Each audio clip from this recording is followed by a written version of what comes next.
clients who have symptoms of PTSD that could greatly benefit from treatment but are homeless or living in stressful environments or otherwise distressed, how should I approach these situations in therapy? So I'm going to restate that in a different way. How do I work with people and helping them resolve trauma when they are not stable enough to resolve trauma? And the answer is, I don't try to do that. If those of you that have taken our clinical trainings and have been exposed to the four phases of this: orientation and relationship building, the psychoeducation, and the self-regulation stage, the resolution phase is next, and then followed by the post-traumatic growth. We never move into stage 3 or 4. We stay in stage 1 and 2. If they're homeless or if they're living in stressful environments, the likelihood that your trauma therapy is going to be able to help them is fairly low. Why? It's not the right setting. Remember, in order for people to resolve trauma, they have to feel safe. They have to be able to stay in their executive functioning system most of the time. And that's a lot of work to do. And if you're in an environment that doesn't promote that, it's almost impossible to do that. In a sense, what you're doing, let me kind of give you a different way to look at this.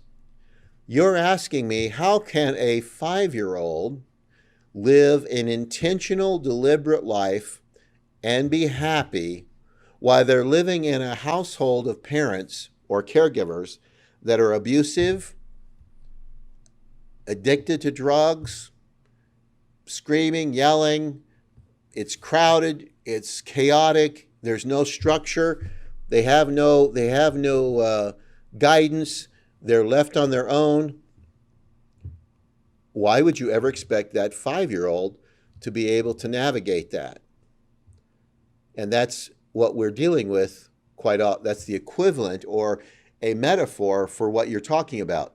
Stop trying to fix the 5-year-old that is in an environment that is driven by crazy folks or by circumstances that are so overwhelmingly stressful that their defensiveness, their arousal is actually protective in those environments.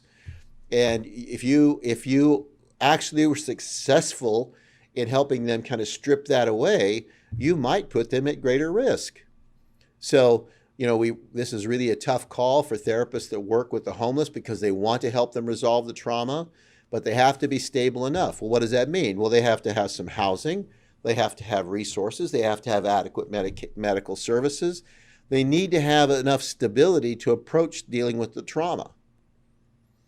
This is one of my challenges for people that want to put children in foster care in trauma therapy, because quite often, even though they are physically safe, doesn't mean that they feel emotionally safe or socially safe or relationally safe in that environment.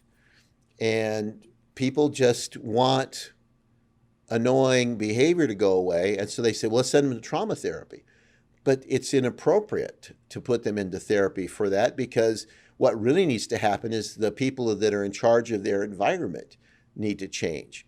And if you're dealing with an adult that's homeless or a youth that's homeless, they are basically not in charge of that environment. And sometimes we see that they've chosen to be homeless rather than deal with the environments that they came out of.